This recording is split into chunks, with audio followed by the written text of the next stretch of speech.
Good morning, students. Today we are going to start a new chapter. This is for class 9th and from the book of Beehive, the fourth chapter, that is A Truly Beautiful Mind. This chapter is about a scientist whom you already know. He was a great scientist who has uh, used the word genius in the synonym for his name. Okay, so how genius he was, let's see. Okay, before we start the chapter, we must read about this chapter. This chapter is actually a biography of that scientist. See, who do you think of when you hear the word genius? Who is a genius? Means, what is the meaning of genius? What qualities do you think a genius has? This chapter will answer all these questions, that whom we think genius is. We shall now read about a young German civil servant who took the world by a storm about 100 years ago. मतलब ये chapter जो है हम जो पढ़ने जा रहे हैं वो एक यंग जर्मन सिविल सर्वेंट का है जो 100 साल पहले दुनिया को एक अजूबा चीज़ दे के गया था.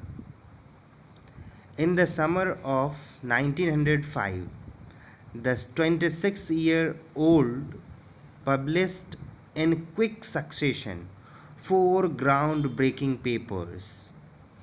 और 1905 में वो 26 साल के थे और वो 26 साल का लड़का एक ऐसा पब्लिकेशन पब्लिश किया, क्विक सक्सेशन मतलब 1 by 1, 4 तहलका मचा देने वाला पेपर्स पब्लिश किया. ग्राउंड ब्रेकिंग यहाँ पे तोड़ने का बात नहीं है, जो बहुत ही पॉपुलर था उस बारे में है. और वो पेपर्स किस किस टॉपिक पे थे? तो एक पेपर था about light, the motion of particles, the electrodynamics of moving bodies and energy. इन चारों चीज़ों पे था वो. His work took up only a few pages in scientific journals. Scientific journal में कुछ ही पेज में इनका वर्क था, but changed for ever our understanding of space, time and the entire cosmos. Cosmos means universe. मतलब हमारा जो thinking है यूनिवर्स के बारे में, वो सारी चीज़ें बदल के रख दिया वो इन पेपर्स को जब पब्लिश किया. And transformed the name Einstein into a synonym for genius. और आइंस्टीन का नाम जो है सिनोनिम के तरह यूज़ किया गया. किस वर्ड का? जीनियस वर्ड का. 50 years after his death, Albert Einstein's genius still reigns. मतलब 50 साल से ज़्यादा लगभग हो गए उनके डेथ के बाद, फिर भी अभी भी वो जो हैं जीनियस है. चलिए हम लोग पढ़ते हैं ये उनका दिया हुआ topic. Albert Einstein was born on 14th March 1879. 1879 में 14th मार्च को उनका जन्म हुआ था in the German city of Ulm, without any indication that he was destined for greatness. Means वो एक नॉर्मल सा बच्चा जो होता है वैसा जन्म हुआ था. ऐसा कुछ लग नहीं रहा था कि वो बहुत ही बड़ा इंसान बनेगा, ऐसा कुछ नहीं था. On the contrary, his mother thought Albert was frick. To her, his head seemed much too large.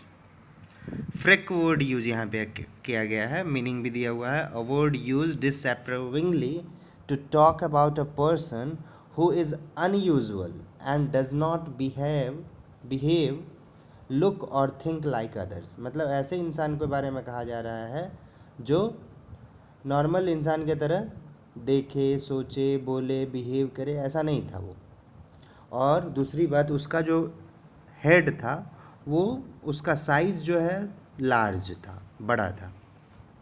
Eight the age of 2.5 Einstein still was not talking. मतलब 2.5 years का जब वो हो गया, फिर भी वो बात नहीं कर पा रहा था। He was not talking. When he finally did learn to speak, he uttered everything twice.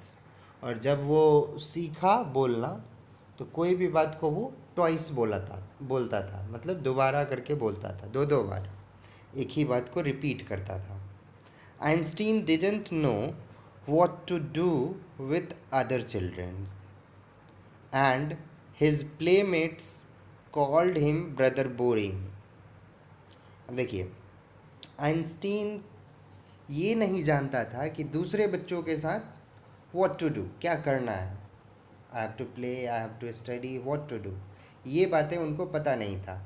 और उनके प्लेमेट्स जो थे वो इसको ब्रदर बोरिंग कह के बुलाते थे, उसका नाम रख दिया था brother boring.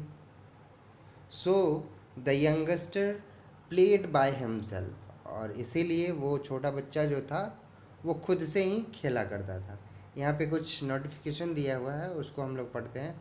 Auto Neugebauer, the historian of ancient mathematics, told a story about the boy Einstein that he characterizes as a legend, but that seems fairly authentic. Genuine है, लेजेंड उनको कहना। As he was a late talker, his parents were worried. At last, at the supper table one night, he broke his silence to say, "The soup is too hot."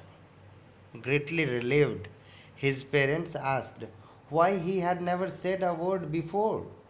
Albert replied, "Because up to now, everything was in order." देखिए, मतलब अचानक से वो एक ही sentence पूरा बोला, the soup is too hot. ये सुन करके उसके पेरेंट्स जो हैं बहुत ही आश्चर्य में पड़ गए, और वो पूछते हैं उससे कि आज के पहले तुमने एक भी वर्ड बोला क्यों नहीं। तो अल्बर्ट कह रहे हैं क्योंकि इसके पहले सारी चीज़ें जो था ऑर्डर में था, बोलने की ज़रूरत ही नहीं थी। ओके। उसको जो ब्रदर बोरिंग कहते थे, तो वो अकेले अकेले खेला करता था much of the time.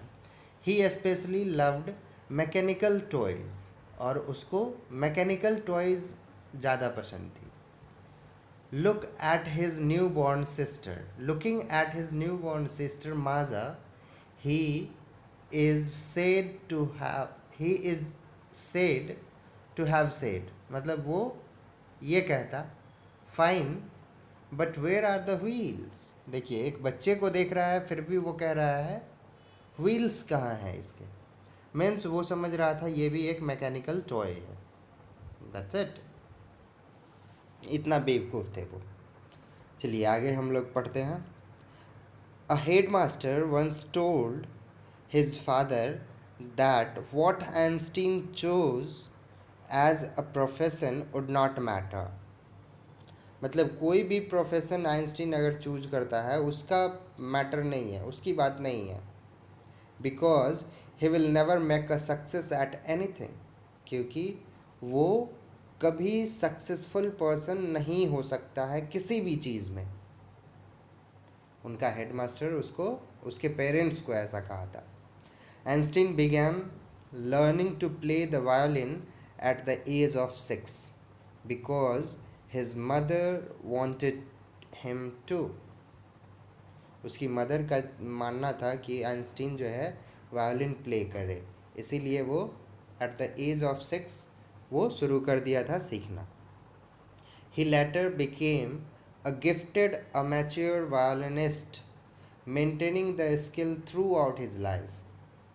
amateur मतलब जो प्रोफेशनल होते हैं वैसा नहीं, किसी काम में एक्सपर्ट जो हो जाते हैं वैसा हो गए, but under as.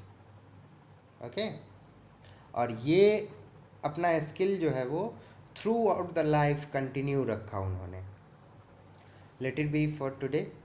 We will again start from the paragraph 4th. We will continue next day. Thank you. Have a nice day.